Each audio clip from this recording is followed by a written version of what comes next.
Savidya ya vimukte.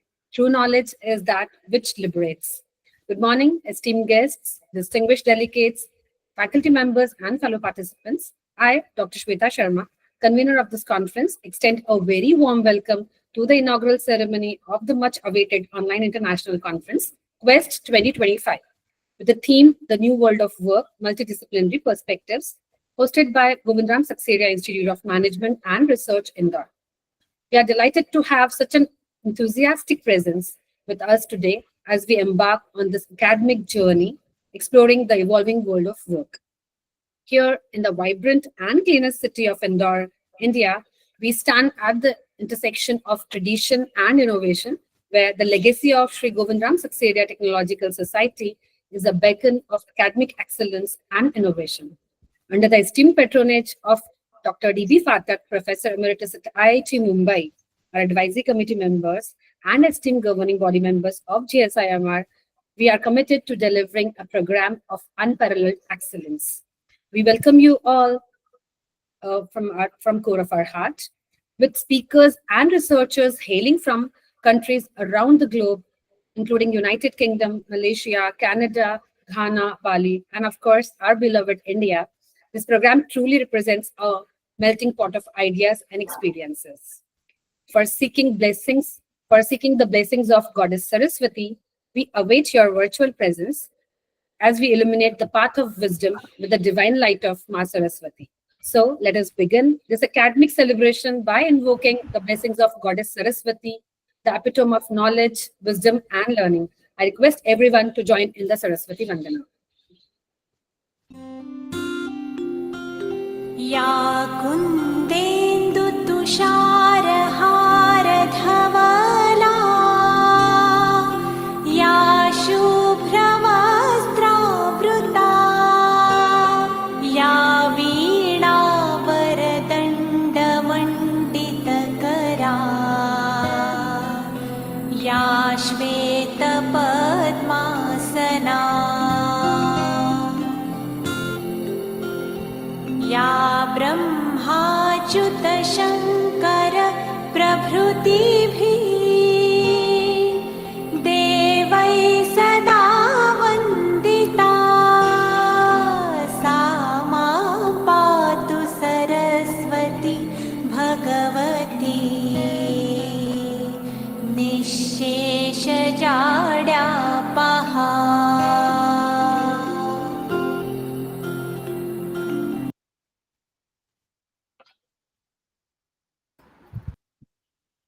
So, proceeding further, to give us an overview of this conference, I now invite my co-convener, Dr. Neha Modi, to share the details of the conference and its academic scope.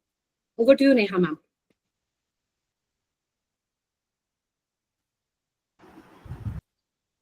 Am I audible? Hello, am I audible? Yes, ma'am.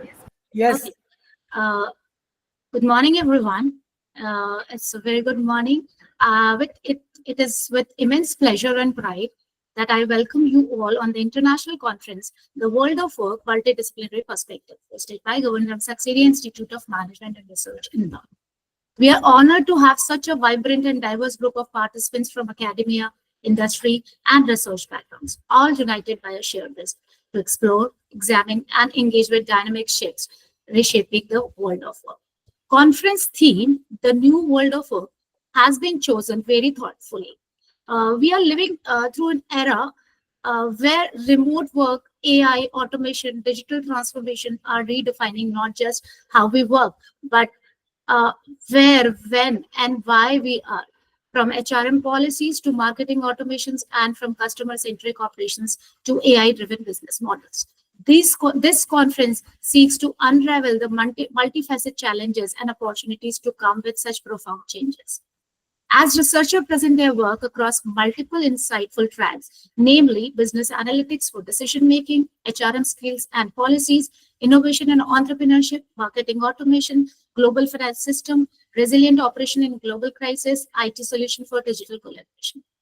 We look forward to discussions that are not just academic, but also applicable, impactful, and futuristic. To support our researcher and enrich their academic journey, we also hosted two very important pre-conference workshops. The Lit Map workshop, which offered a smart and modern approach to managing literature review and enhancing research depth. The Lit Map workshop was conducted on 5th of February and was designed to guide researchers through the smart visualization and navigation of their literature review.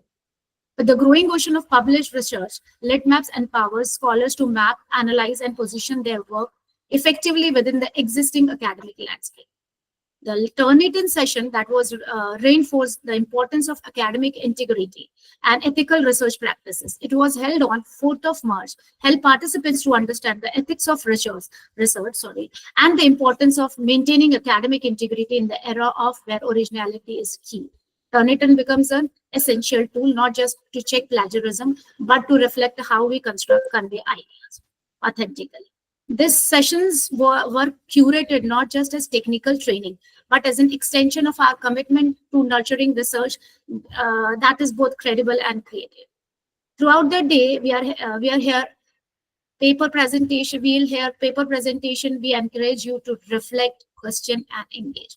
Whether you are presenting, listening, or networking, this conference is a platform of collaboration and co-creation.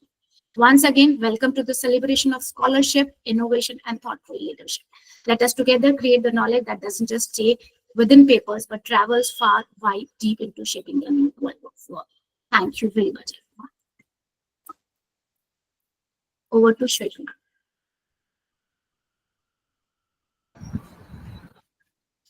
Thank you so much, Neha ma'am.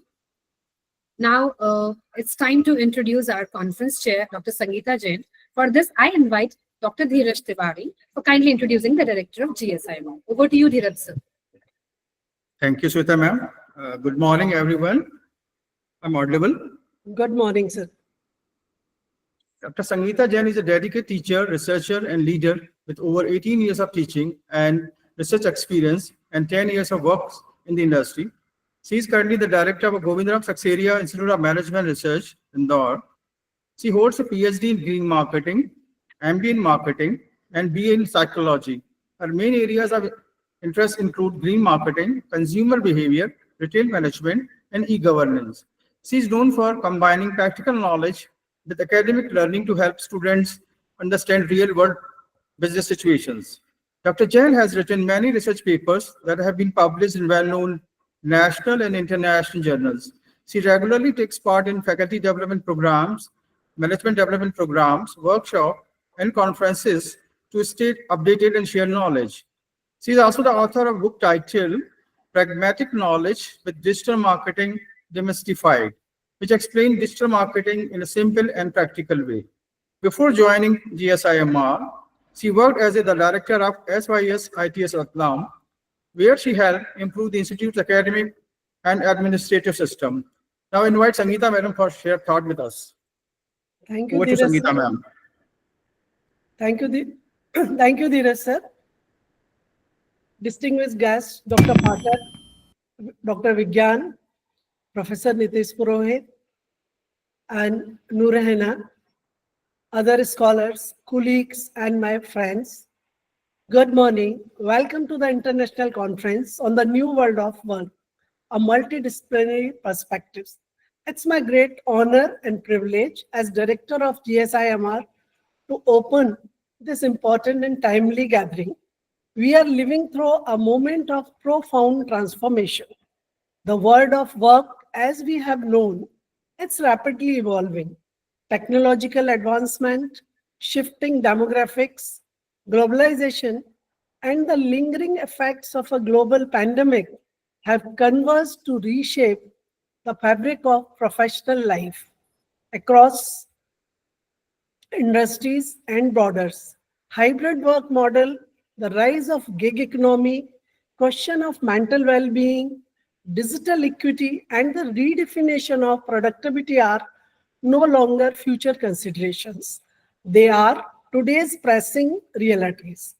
In light of these sweeping changes, it's more crucial than ever to bring together voices from across disciplines: economists, technologists, sociologists, psychologists, policymakers, and business leaders. This conference represents that rare and vital convergence, a shared space to explore challenge and reimagine the nature of work in our time. Over the next few hours, you will hear from thought leaders and innovators who are at the forefront of these conversations. From panel and workshop to keynotes and breakout sessions, our goal is not only to understand the changes before us, but to shape them thoughtfully and inclusively. I want to extend my deepest thanks to Padma Shri Dr. Phatak, Professor Purohit, our chief guest, Professor Bigyan, guest of our honor, Noorhaina Hirwani, our conveners, organizing committee, our keynote speakers, and every participants joining us from around the globe. Your insight, your questions, your collaboration will define the success of this conference and perhaps in some small but significant way help define the future of work itself. Let this be more than an academic exchange. Let it be a starting point for new partnerships, transformative ideas, and lasting impact. Once again, welcome, and let's begin the forum. Thank you so much. Thank you, Sweta. Thank you so much, ma'am, for your words of encouragement. Now, to introduce a personality who needs no introduction in the academic world, I'm talking about Padma Shri Dr. D.B. Phatak, sir, Professor Emeritus at IIT Mumbai. For the brief introduction, I call upon C.A. Prem Dua, sir. Good morning, sir. Good morning, everyone. As Dr. Shweta said, it's sometimes very difficult to speak for those personalities which those doesn't require any kind of sometimes we lost the words. That's happening with me as well. But it's a privilege and honor for me as well today to introduce our patron, Dr. D.P. Phatak, sir. Padma Shri Dr. D.B. Phatak, sir, is an alumni of SGSITS Indore from the batch of 1969, and he did MTech and PhD from IIT Bombay. He has been serving with IIT Bombay since 1971. He was listed among first 50 most influential Indians by Business Week in 2009. The day 26 January 2013, it was absolutely an honor for us to remember that day, along with Dr. D.B. Phatak, sir. On that day, Dr. Phatak was conferred the Padma Shri Award by the Government of India for his services in science and technology. He has been a consultant and advisor to many of the organizations on various issues related to information technology. In the financial sector, my own loving sector, sir, he has been an IT advisor to State Bank of India, RBI, Unit Trust of India, IDBI, LIC, New India Insurance, SEBI, NSDL, and so on. The list is not yet completed. He works on several committees advising central and state government departments on the issues related to IT projects. He has worked on the governing boards of NIBM, IDRBT, UTIASL, ISIL, and so on. He recently served on the board of Bank of Baroda and currently serves on the board of HDFC Asset Management Company, IBPS, and National Insurance Academy. He is currently on the IT and HR committees on the board of Bank of Baroda. He is also a permanent invitee to the Payment System Board of RBI.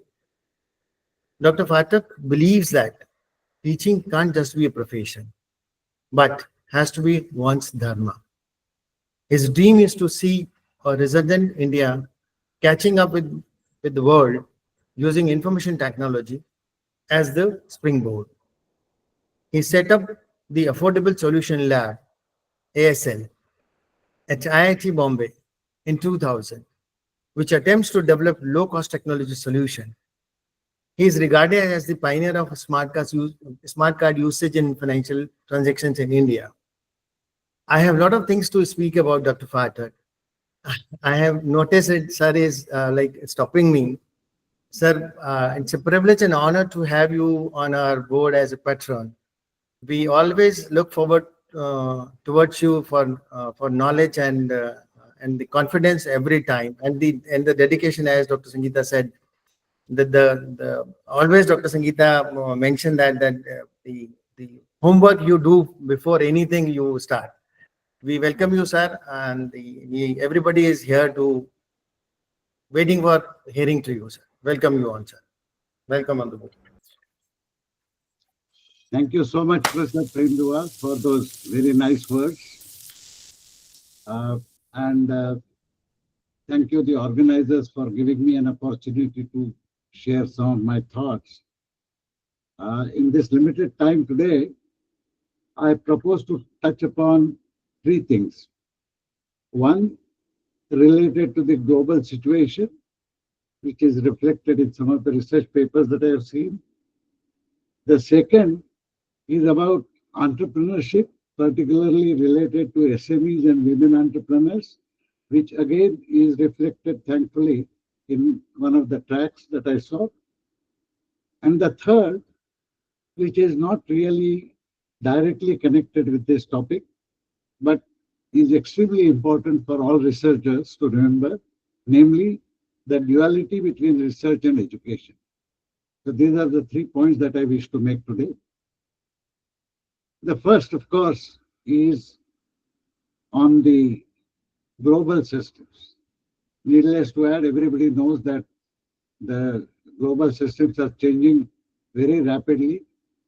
I saw a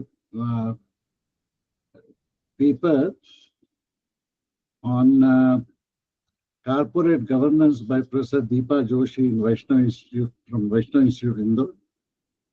I also curiously saw a paper on comparison of top equity, debt, hybrid and mutual funds in India by Professor Jaya of SDPS College.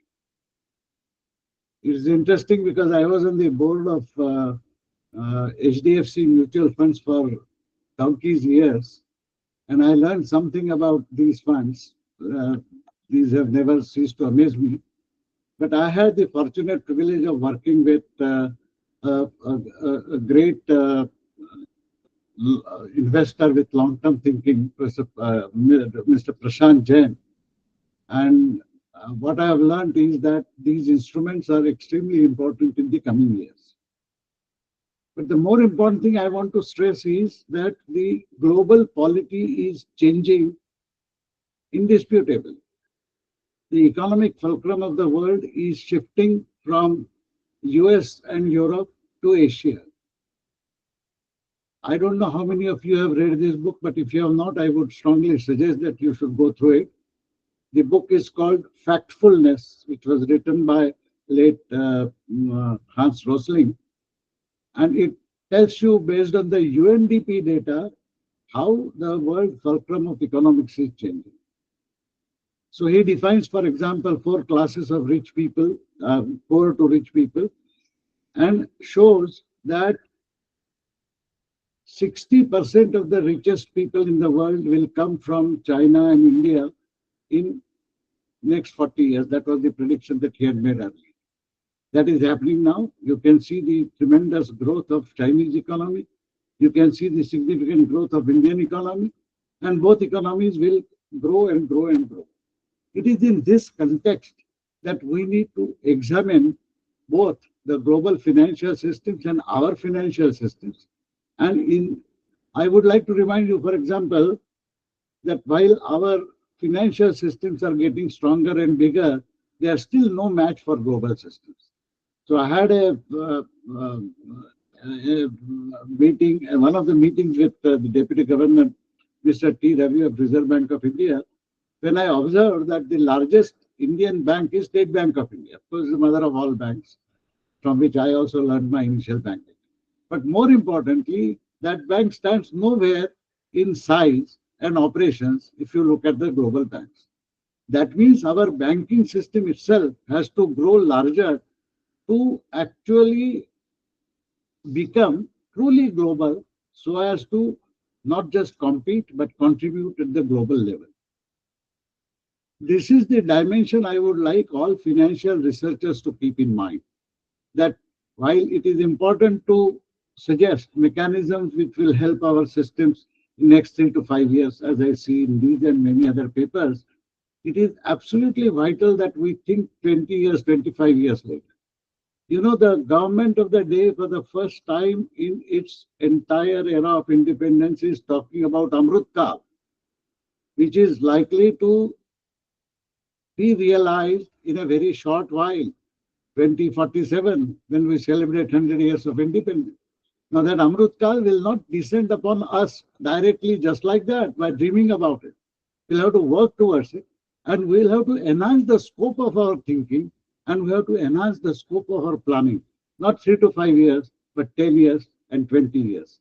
I would expect the future research papers in these areas to reflect this need. The second point which I would like to make is about my favorite topic, and that is about entrepreneurship. Innovation and entrepreneurship has a lot of interesting papers in track 3. Our own Dr. Shamim Barsi and others have written a paper on empowering SMEs, although they work on harnessing Gen AI for competitive advantage, which is of course the more recent thing.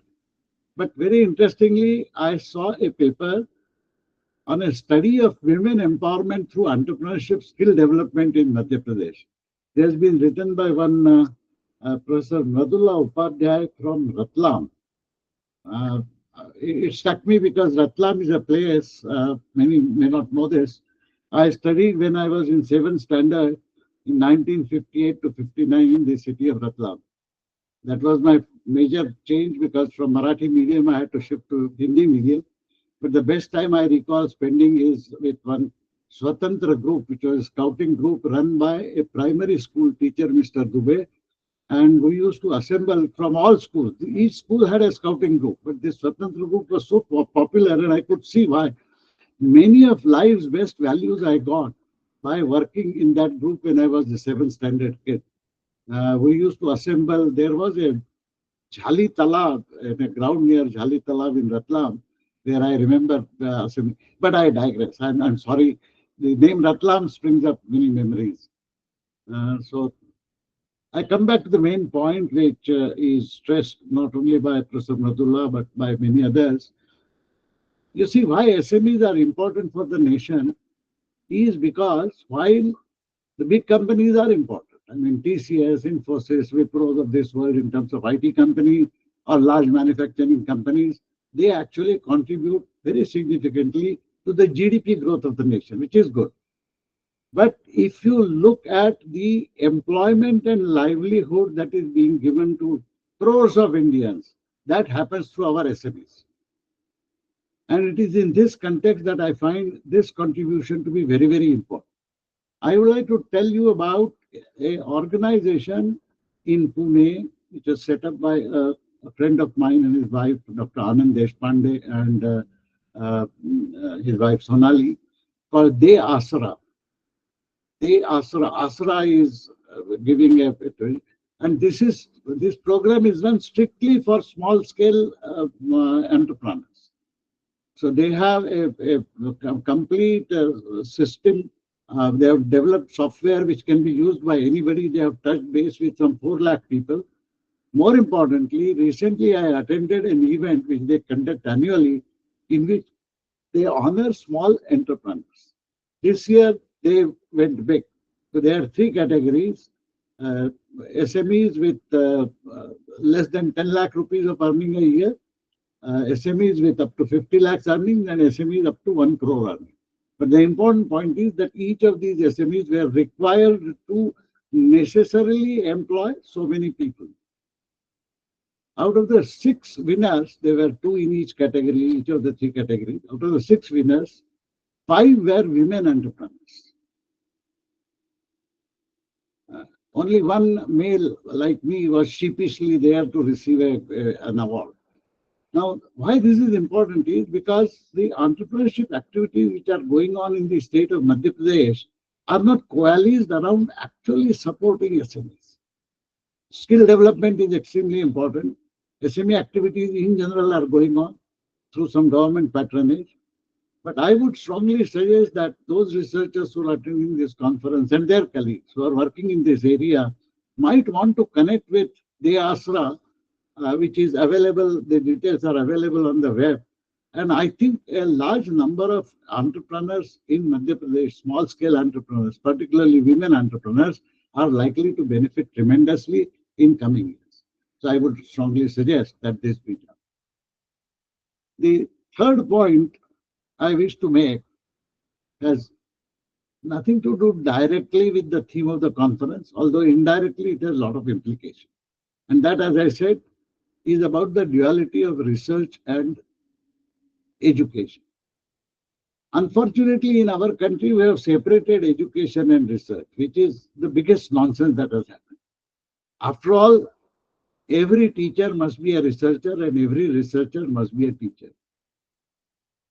My humble request is that this separation of research and teaching learning should be done away with, and that we should, all the researchers, for example, who are attending this conference, I would charge them with two important responsibilities.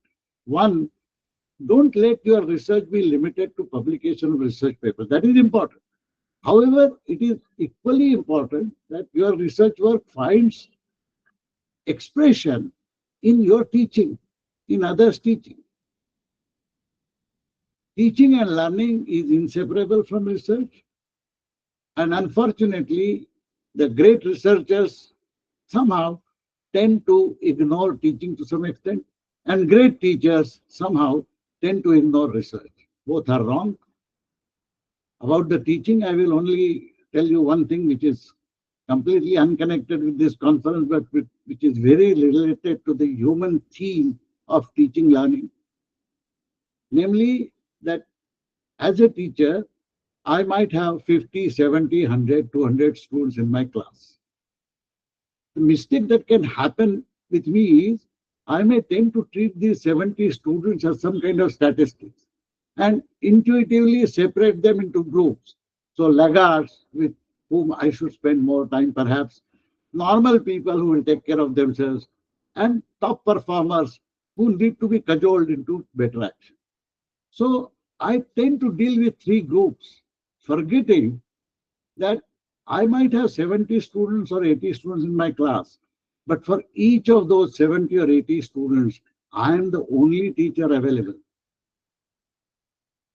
So each student in my class looks forward to learning something from me. And therefore, it is not my job merely to ensure that the average of the class performance improves. My job is to ensure that every student in my class learns to the best of his or her abilities during the course that I teach. And therefore, I must connect, relate, and motivate every student, not just the group, every student. This is my most favorite axiom which I have learned hard way over the years. I recall earlier when I used to have 30, 40 students, I used to spend 2 days in mugging up names of all the students so that I could address every student by name. When the number of students increased, but by then we had online registration, so we had names and faces also there. So I used to do a trick. Before every class, I would pick up 10 names and faces and remember them by heart, and then address those 10 people in that class. Next class, I will pick up some other 10 names and mug them up. I would, of course, forget some names. But you see, I could see the thrill on the face of a student. He or she will love to remember that this teacher knows him or her by name. And I think these may be small things, so I again digress. So forgive me for that digression, but this is my favorite topic. I will conclude now by reminding you of the three things that I mentioned. The first and foremost was, remember that the nation is absolutely driving to the Amrut Kal.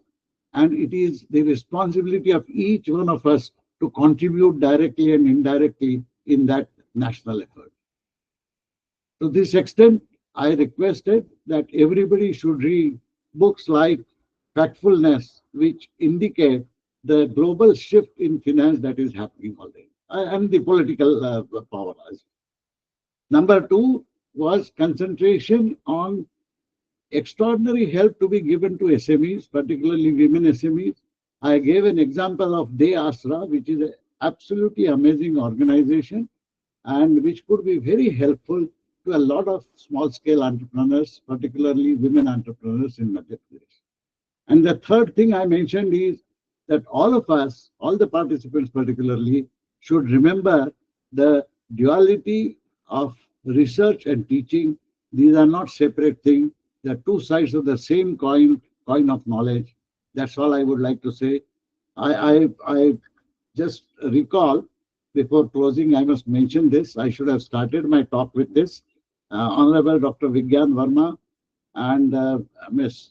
Noorhaina, my colleague, and friend, Dr. Nitesh Purohit, Director, SGSITS, my colleagues on the society, Professor Ajay Kibe and Abhay Bharkatia ji, Dr. Sangeeta Jain, our director, all other dignitaries and participants.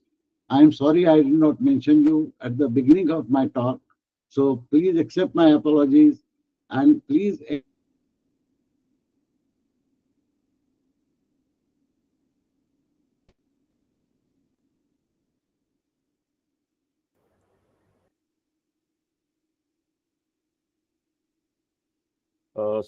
Sir was not audible, no? Yeah, was I not audible? Yes, sir. The last portion you were not audible. Okay, I just said thank you very much for giving me this opportunity. I can see Professor Bigyan Verma. Yes, sir. Thank you for joining us. You've always been my guru. So nice to see you here. Thank you so much. Over to you. Thank you so much, sir, for sharing your experiences, and it's always enriching to hear from you. Now, and we look forward to your invaluable insights in our academic career, in our academic journey as a patron for the coming years, sir. So, moving ahead, I now request Ms. Sharda Sethia ma'am to introduce another eminent academician, Dr. Nitesh Purohit, Director of SGSITS, Indore. Over to you, Sharda ma'am.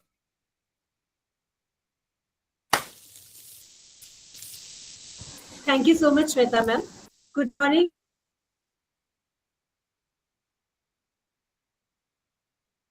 Sharda ma'am, you are mute.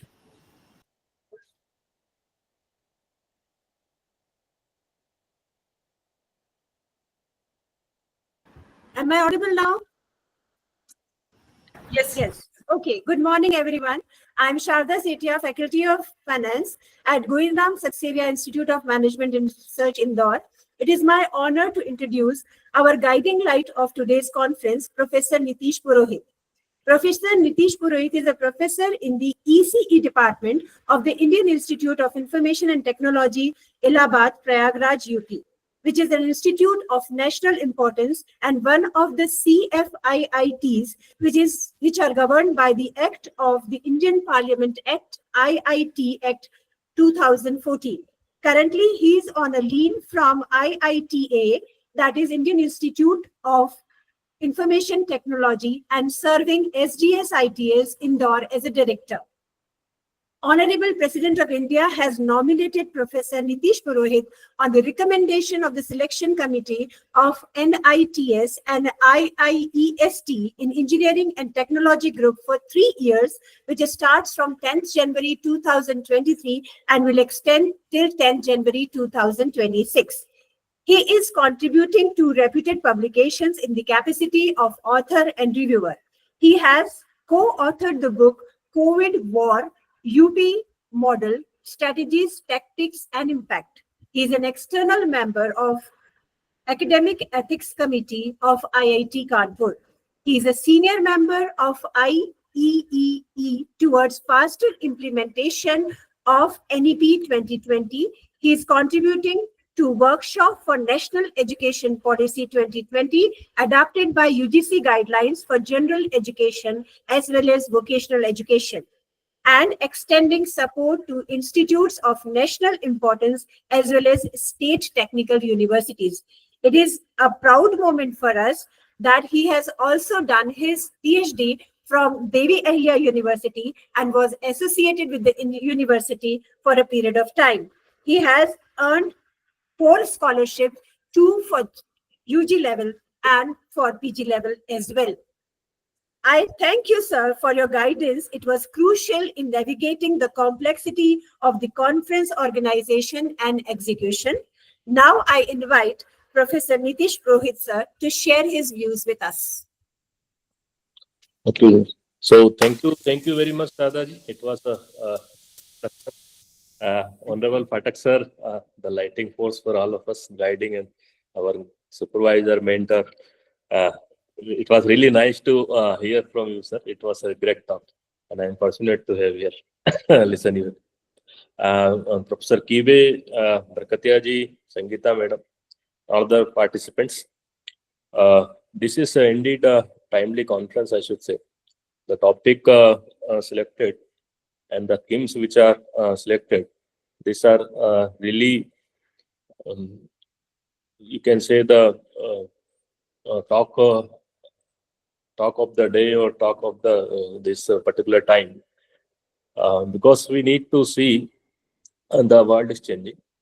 Professor Phatak already spelled out the different dimensions where the things are changing. I would also like to add a few more things over the same background created by Phatak sir. There are two things actually we need to understand and observe first of all. In fact, a few days back, in fact, in the April itself, the Professor Sanjeev Sanyal, who is the member of Economic Advisory Council to the Prime Minister, and he presented something to the Prime Minister, and the slides are available in the public domain. Everyone can see and download. And the talk was something: can India build Big Four consulting firms? And it's a really great summary of the things. And I was amazed to see the data he collected and the slides that presented by him. And it was surprising for me, at least, that it's a $240 billion industry across the globe. And it was also a little bit unfortunate also that India's contribution is almost nil in this particular domain. So this kind of gathering actually should take up this kind of issues. That when we are observing the consulting and auditing kind of tasks, which are having global requirements, particularly we all know that in the Indian government, in fact, every state, if you see, the government of Madhya Pradesh has hired ENY. The government of Uttar Pradesh has hired ENY. I have been working with both of these, and I was observing the way they were functioning.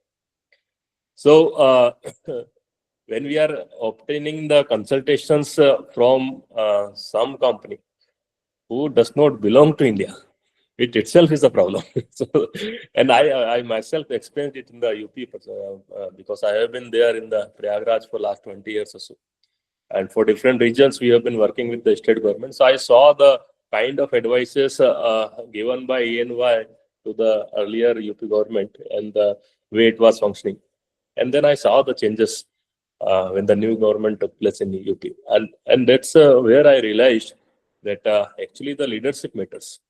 If so, the consultancy firm will give you a kind of a consultancy or advice depending upon who you are. So that's a very important aspect and part we need to understand. That in fact, at one point of time, Kothari ji, who worked with the Indian education system earlier, he said that the most of the problem is with the Indian philosophy is that we do not think in the Indian way, and that's precisely the problem we need to understand. And I would also like to give you what a letter was written by some French this trader to his government at the time of Honorable our Shivaji Maharaj dynasty was there, and he was ruling the country. And that particular time, a letter was written by one of the trader to his government.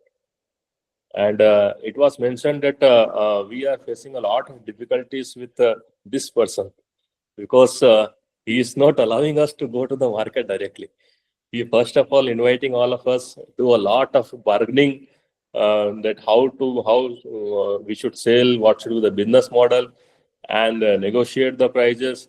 And then he does not pay us. Actually, he invites the local traders, and then he said, "Okay, give your material to this person for the local distribution and take the equivalent amount of their material produced by them."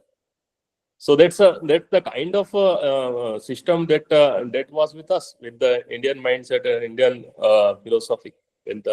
When we keep the nation first as a principle.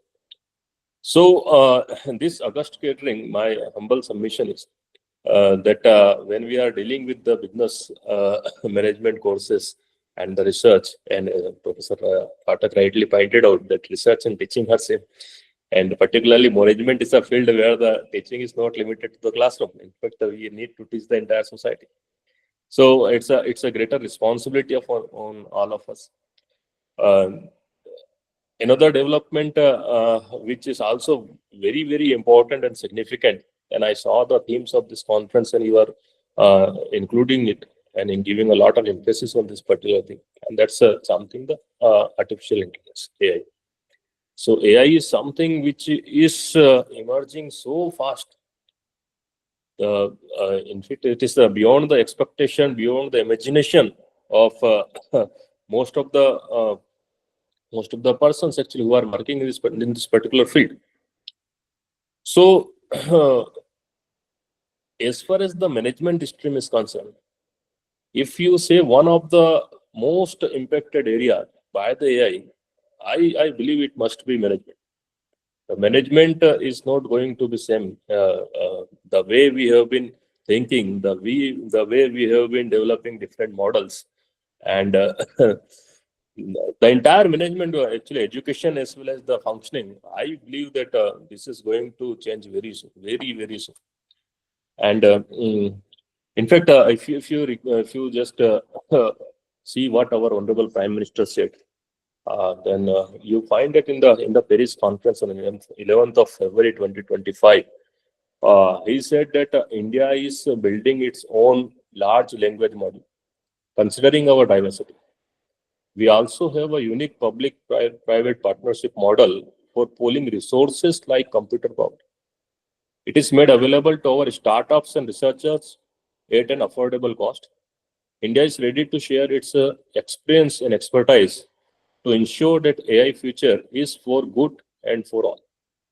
So it was a long talk. The entire talk was good, but this particular statement is very catching actually. And we need to understand, once I said that management is supposed to be changed, every researcher, every teacher need to update himself. And the fortunate part is Government of India is already building the needful background support. The entire needful infrastructure has already been built. It is available at very, very reasonable and low cost. So we need to see that how to get the maximum out of it. So that's all from my side. Actually, I'm looking at the watch as well. The time is very limited. So sometime we can have a larger discussion on all these issues. So thank you very much, Sangeeta ji, for inviting me, giving this great platform and opportunity. Thank you very much to one and all. Namaste. Thank you so much, sir, for sharing your valuable thoughts on the changing world of work. And you have always been a guiding, we have received all the guidance and support that we needed for this conference from your side. Thank you so much. Now, moving further, I now request Ms. Sarika Mittal to introduce Professor Ajay Kibe, respected member of our governing body, who is also a member of our advisory committee and the like the guiding light behind this conference. So I now request Sarika Mittal ma'am to introduce. Thank you, Shweta ma'am. Good morning to all of you. It's my honor to introduce Professor Ajay Kibe sir. He is a member of our GSIMR governing body. Sir is alumni of SGSITS. He did his ME from BITS Pilani. Also have done MS from USA. Fellow Chartered Engineer. Past President of Lions Club Indore. He was faculty for 11 years in SGSITS. Sir provided services in computer consultancy for 12 years. Sir has also given services to IET DAVV and SD Bansal Indore as a professor and head of EC. Now I would like to invite Kibe sir for sharing his insights. Welcome, sir. Kibe sir. Thank you for the kind words. As she introduced, I am a member of the governing body of GSIMR, and I am proud to be a member because there are so many personalities which are members of the governing body, starting from Honorable Justice Navlekar ji, then Dr. Phatak, whom you heard some time back, Mr. Ashok Saraf, who is an industrialist as well as starting so many institutes in Rajasthan, and he is a very good advisor for us all the time. So we are all, Mr. Abhay Barkatia, who is also an industrialist. So all of us, we are having different type of experiences, and we are trying to improve the institute the way we can. I have recently joined, not much, many years back, but I am also trying from my side to learn new things.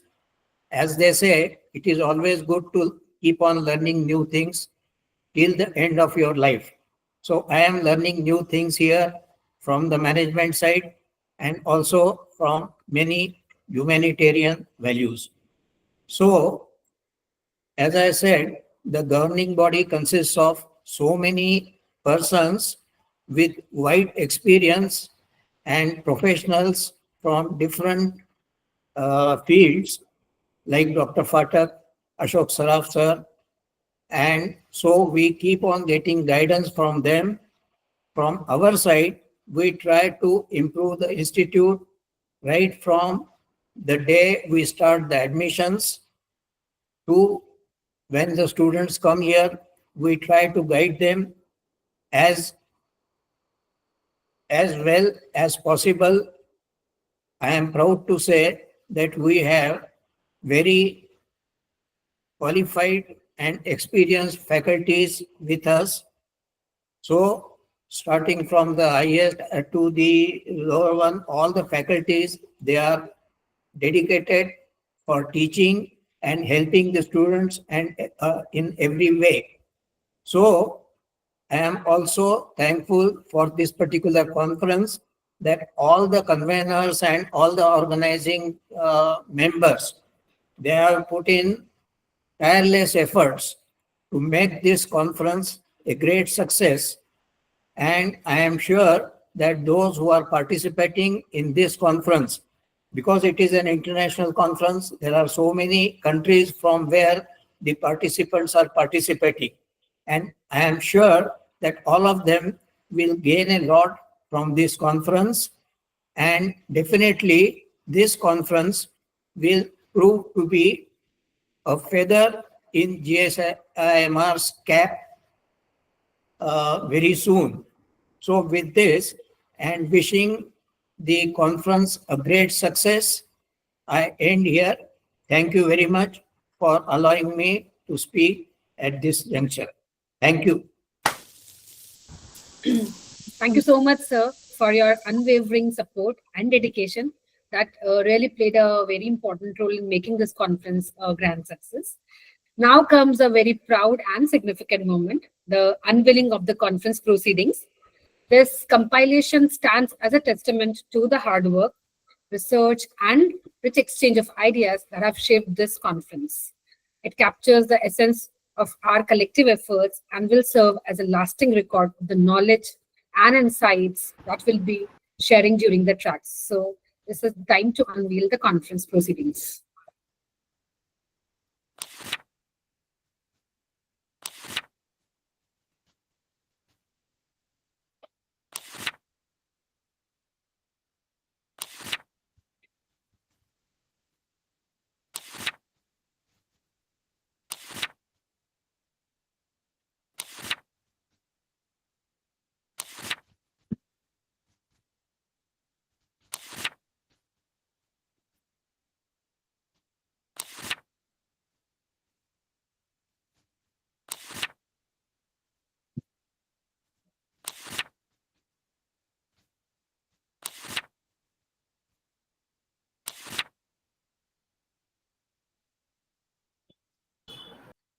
So that was a short glimpse of the conference proceedings that we have updated on that has been updated on the ISBN portal, and papers, all the abstracts of the researchers who have submitted their papers have been published in this. We'll be sharing the link of this conference proceeding to each and everyone who are presenting their papers at this conference.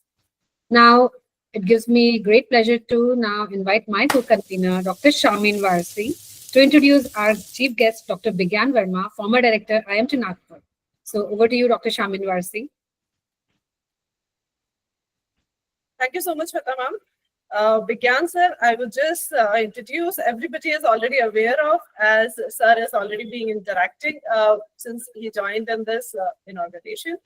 So Dr. Bigyan Verma was a professor of finance at XLRI Jamshedpur for a decade. After that, worked for Morgan Stanley as an investment banker. He was an adjunct professor at the Sprout School of Business of Carleton University, Canada, and a visiting faculty member at IIM Kozhikode for 11 years. He worked closely with SEBI and National Stock Exchange. Dr. Verma holds a PhD in finance and 3 master's degree, which includes an MBA in strategy and finance, master's in business economics from Delhi University. He is a gold medalist in MCOM. He has authored 2 books titled International Finance and Managing Work in the Digital Economy, and published several research papers in national and international journals of repute. Dr. Bigyan Verma was the president of National HRD Network Nagpur chapter. Dr. Verma's last assignment was as director for IMT Nagpur, where he continued till December 31st, 2024, and he is currently associated with the International School of Business and Media as a professor of practice in strategy and finance. He is scheduled to take up another full-time assignment with a well-known school. So over to you, Bigyan sir. We are eagerly waiting to hear. Thank you so much. I hope I'm audible. Am I audible right now? So you're audible. Okay, thank you so much. Thank you so much. And thank you, Dr. Shamin Varsi, for introducing me to this panel. But to be very, very honest with you, I was excited to see Dr. Phatak, because many years back I had an opportunity to meet him, and since then I really think that he is one of those luminaries India, our country, is extremely proud of. Sir's contribution in every field has been absolutely fabulous, and I'm sure he's the kind of I would say shining at the he's the shining lights for this particular conference. To be very honest with you, I really know that the kind of effort which goes behind organizing this kind of conference. So congratulations, and good afternoon, I guess now. Good morning to all the dignitaries, faculty members, students, fellow speakers, and esteemed guests for this. Thank you, Dr. Sangeeta Jain, for getting in touch with me and giving me an opportunity to share my thoughts in this inaugural session virtually. And I'm sure this the whole day, this conference, I was extremely impressed by the proceedings which you showed earlier, and I'm sure it will be a wonderful platform for researchers to share their ideas, innovation, and forward thinking. Uh, what I just thought that for to share my thoughts about what's changing in the world as such. Uh, we live in a world which is rapidly transforming, and we kind of have given a word called VUCA, which is a short form of volatile, uncertain, complex, and ambiguous world. And have added one more word to this called VUCAP. And the P stands for the paradox. So we live in a VUCA world which is transforming itself day and night, and it's quite paradoxical. Let's not forget the fact that the way we have destroyed our planet in the past 40 years, we had never destroyed our planet in the past 40,000 years. And that's what is happening. However, the transformation, if you really see around, it's happening in all kinds of fields, by whether it's technological, eco-political, restructuring, societal expectations, and now the tariff war, which is going to really reshape the very core of business, governance, and human potential, and therefore an opportunity for people to do the research as such. Just 1 second, please. I think my laptop battery needs to be charged. Just 1 second, please.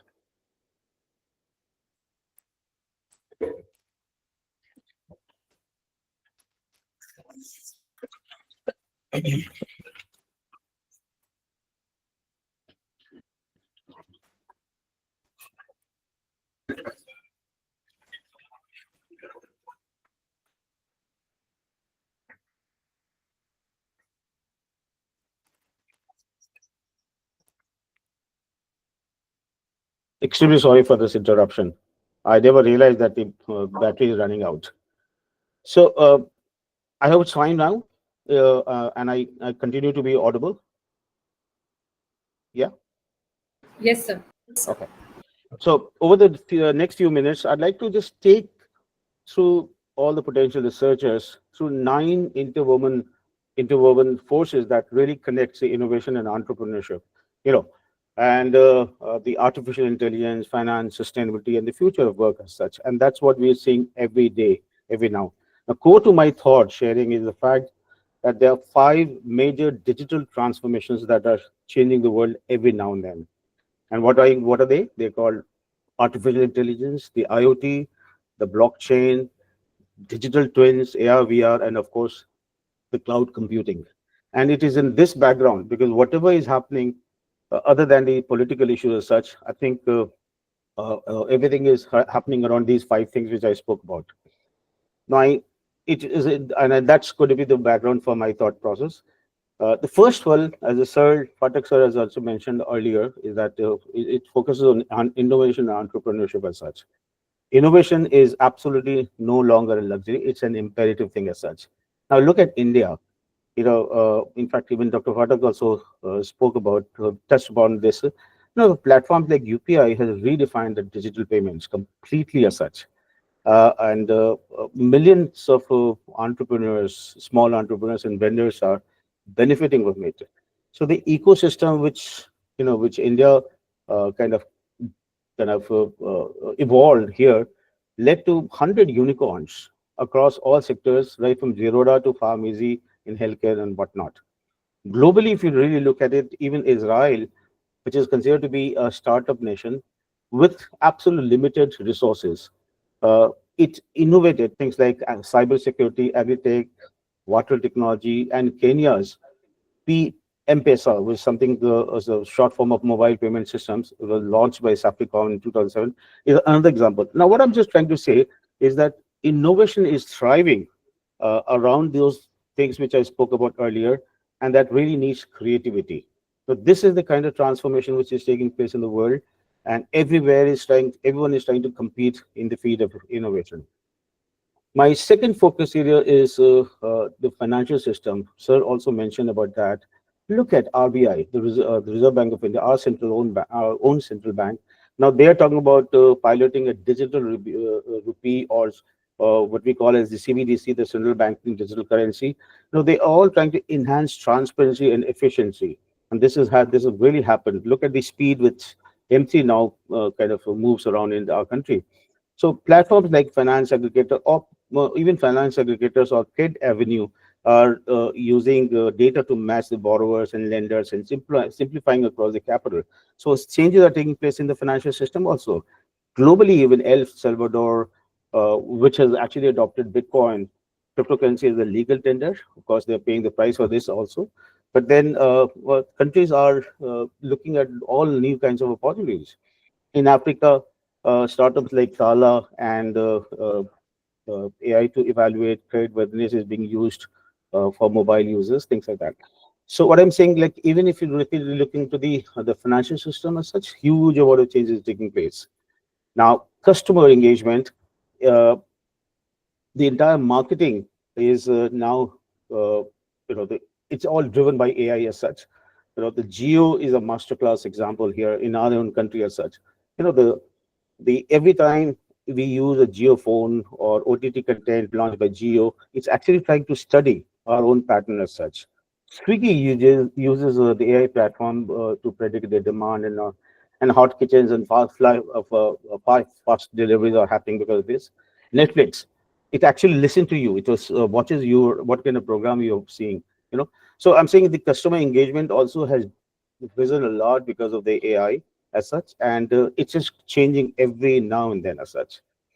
The operations, the fourth area which I thought I'll talk about is operations have gone from, there used to be a back-end enablers to a frontline differentiator, and we saw the difference during the COVID time when the whole world was suffering. It was only because that the operations took the front line, and then it made the difference. The Tata Motors in our own country uses IoT and sensors to monitor the vehicle health and what kind of maintenance it is. Even L&T, it uses kind of IoT sensors attached to big machines, and can actually find out as to what time, what day it is likely to break down, and accordingly will take the maintenance, carry on the maintenance. So then the fifth area which I thought about is the sustainable operations and circular economy. Sustainability is a strategy and not a CSR anymore.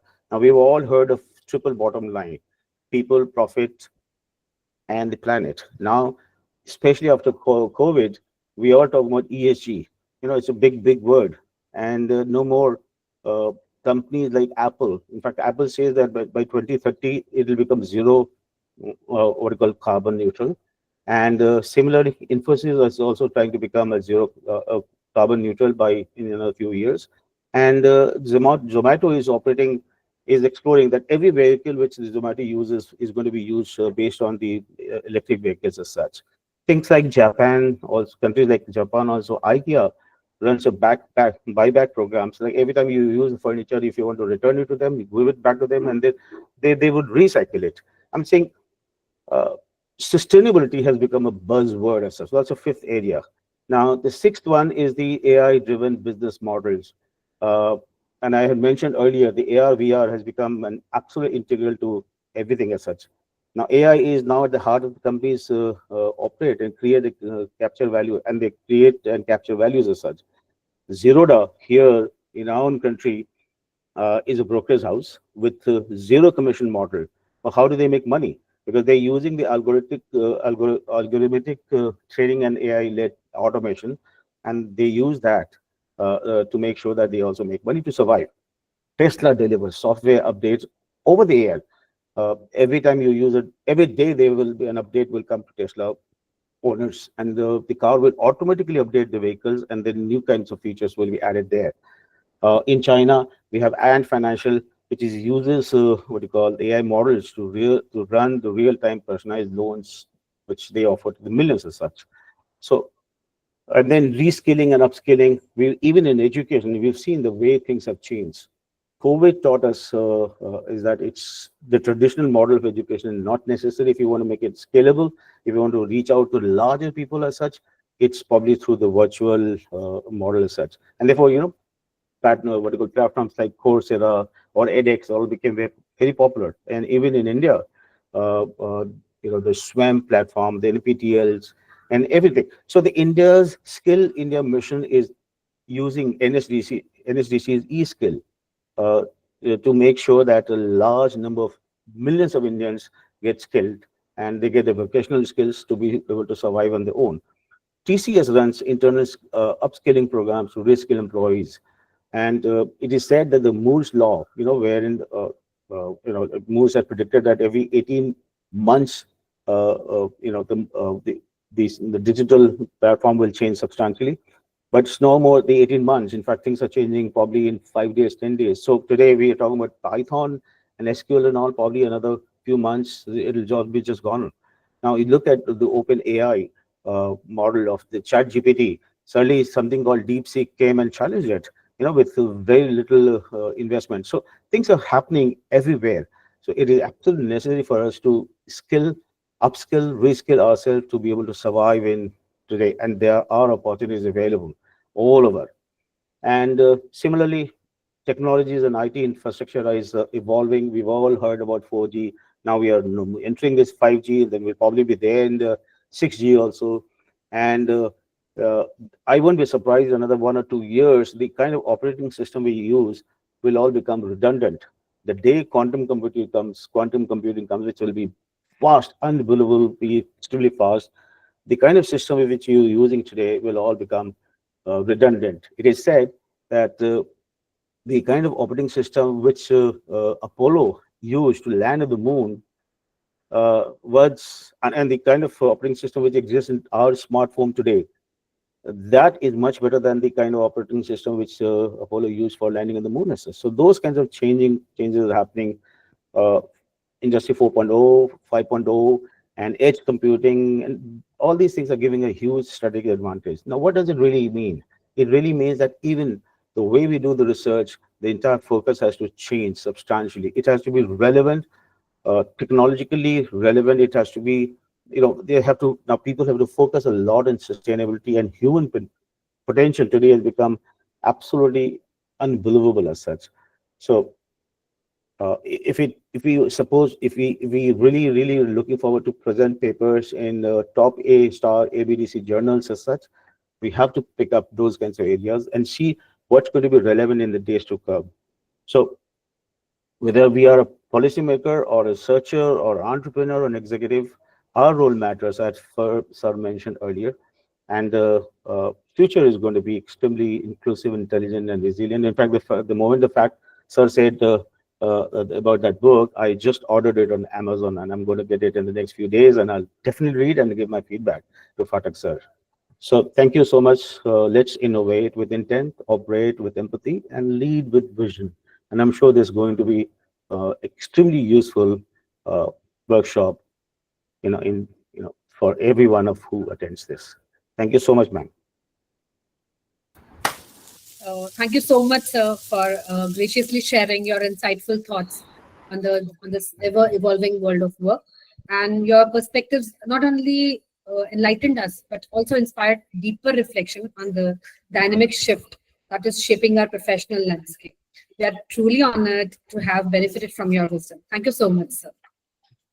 Now, moving ahead, let us now move ahead with the introduction of our guest of honor, Ms. Noorhaina Hirwani, ma'am, founder of My Wellbeing Lab, Malaysia. For this, I would like to request Dr. Neha Modi to do the honors. Thank you very much, Shweta ma'am.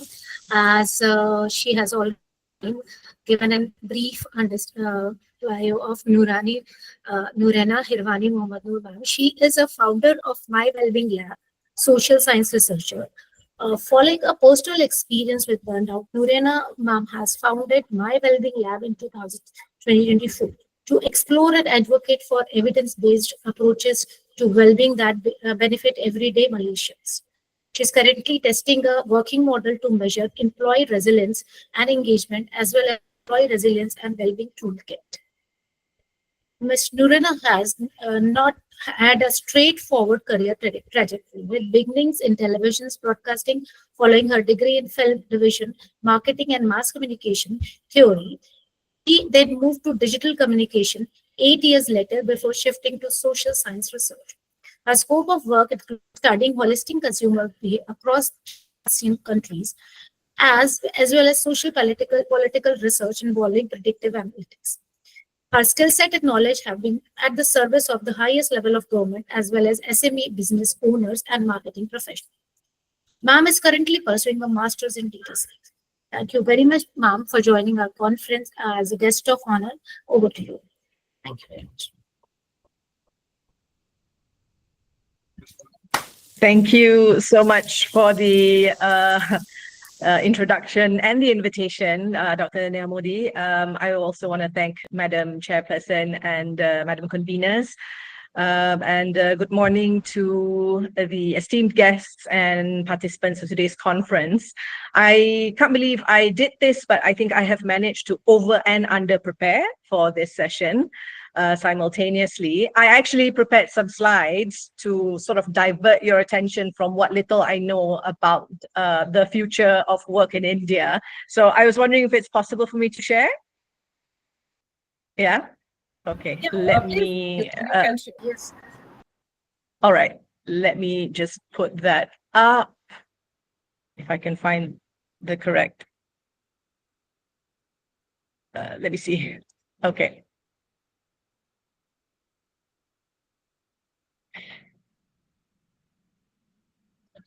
Hold on a second. Yes, okay. All right. So when I was approached the first time to talk about to speak at this conference, to be honest, I was a bit surprised because, you know, other than some stats that I quickly searched on Google, yes, still old school, not Gen AI yet, I know absolutely nothing about the landscape of work in India. So the only thing I can say is a 2024 survey on the future of work found that 56% of Indian employers have already mandate a 5-day office week. The same survey had 95% of respondents planning to accelerate AI investment in the next 5 years. But that's the extent of what I'm confident to share. But what I can share a little bit more confidently is the Malaysian perspective, about 2.5 hours in the future. Specifically on well-being at work and how that relates to some of the work that we are doing at my Wellbeing Lab. I was asked to share a little bit about myself, how I ended up here, starting with television broadcasting for the first 8 years of my career, until I moved into digital communications, which became the digital communications agency for one of the former prime ministers of Malaysia. Spent about 6 years there and moved into digital communications consultancy until in 2016, I moved into socio-political and consumer research, still working with the Prime Minister on some projects relating to election data and polling. And in 2023, I experienced burnout for the first time. And that really changed my perspective on things. And in 2024, I decided that I needed to do something about it from a data-driven perspective, which is how I guess we ended up here today. I know well-being is sort of like a buzzword that has been climbing steadily since 2016. So it isn't really just because of the COVID pandemic, but definitely that had a play in how we began to emphasize well-being at work, because for the first time in our globalized history, we basically experienced so much upheavals, suddenly being forced to restrict our movements, restrict a lot of things, and eventually reconcile with the fact that we either adapt, innovate, or quite literally die. So that is a wake-up call in many ways to a lot of people in the workforce. But that being said, I think from the Malaysian perspective, I thought I wanted to share a little bit of some of the studies that have come out after the impact of COVID has, and the impact of lockdowns has subsided. In 2024, a study found that 67% of about 1,000 plus Malaysian employees surveyed experienced burnout in the last 3 months. That's a 9% increase. 2 years before that, in 2022, it was 58%. Millennials and Gen Z in the same study, 69% of millennials and 64% of Gen Z said that they experienced burnout. So the impact of that actually is quite multifold, and I took time to look at this one particular paper, if you have time to look for it. It examined 341 papers that studied workplace mental health, and it identified the inhibiting and facilitating factors that resulted in your mental well-being in the workplace. and also some of the outcomes given the inhibiting and facilitating factors.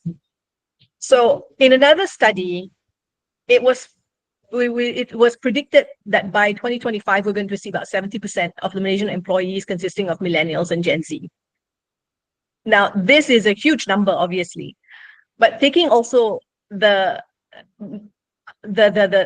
reality that Gen Zs are the most digitally connected generation. And yet, as technology continues to develop at such an alarming pace, it's the Gen Zs who are also feeling extremely anxious. At this stage, 47% of Malaysians in the workplace feel uncomfortable talking about their mental health concerns with their managers. So as we are talking, and as you know, the speakers before me already clarified and explained in great detail, elaborated very clearly, that the advent of AI, the automation of work, is going to affect us all regardless. The most recently, for example, I think we know about the Shopify CEO saying that there will be no more human hiring unless it can be proven that it cannot be done better by AI. And that AI is now a fundamental expectation for the workforce within the company. So as much as the emphasis has been on all these adoption of skills and new technology, the human condition does not change. The human condition still remains unchanged for millennia. The need for flourishing, the need for mental health, and the need for seeking that balanced lifestyle is still necessary. And as we move into a more technological driven society in the workplace, is there space for us to actually find that space to advocate for mental health and mental wellness? So I think that's partly one thing that's important, and it's being talked about. I think there are, I noticed just as we were looking through the conference papers that there will be some presentations on mental health as well. So the thing here is that in another survey from the employer's perspective, it seems that there are efforts already.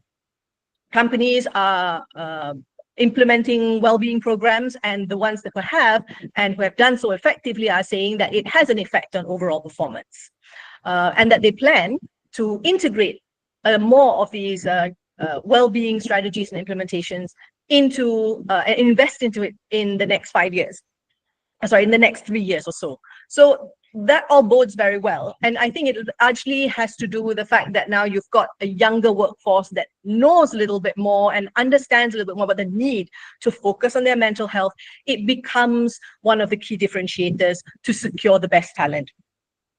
And yet, the same study found that there is still that discrepancy between what the employers and the employees see in terms of the well-being initiatives that are being implemented. So there is still that gap that needs to be closed between the employee experience and the employer perception with regards to emotional well-being, with regards to their physical well-being. What's not stated here is the sense of psychological safety, for example. So there still needs to be that effort to bring this employee versus employer viewpoint to a more agreeable, a more acceptable middle ground.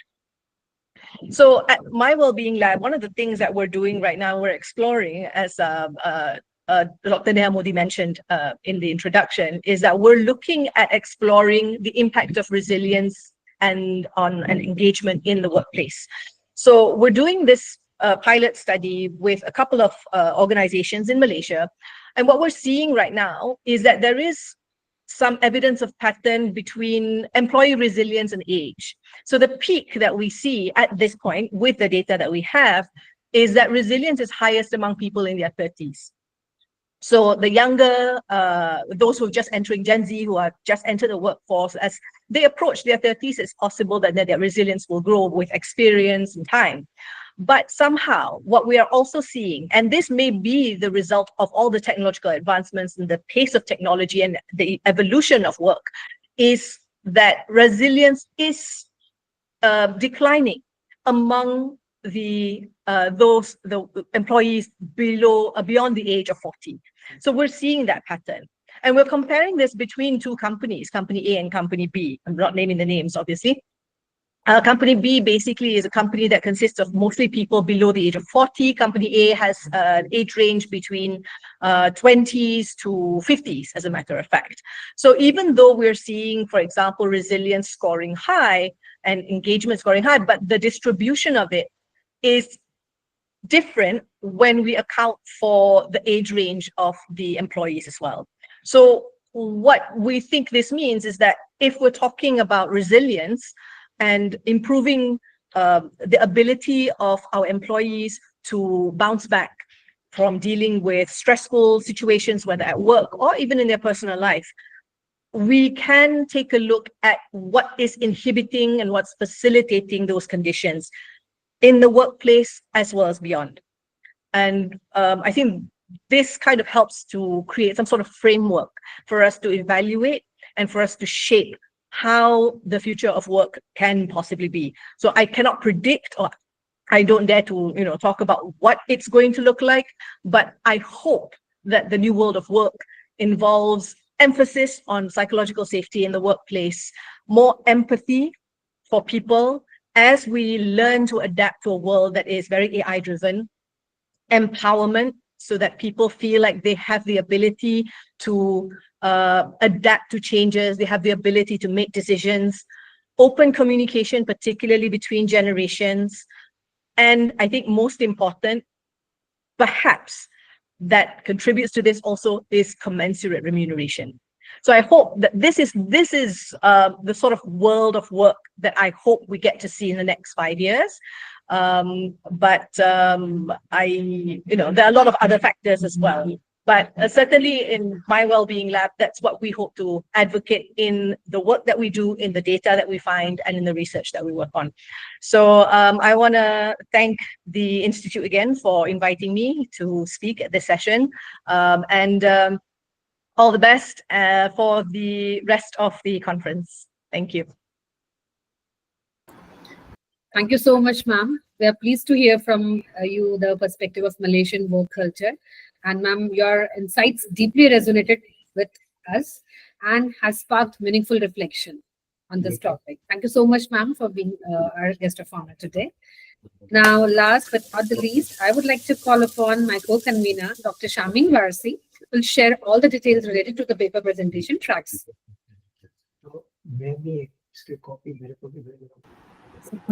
Over to you, Dr. Shamin. Sangeeta ma'am, can you please mute yourself? Yeah, thank you so much. So it's not the end, it's just the beginning.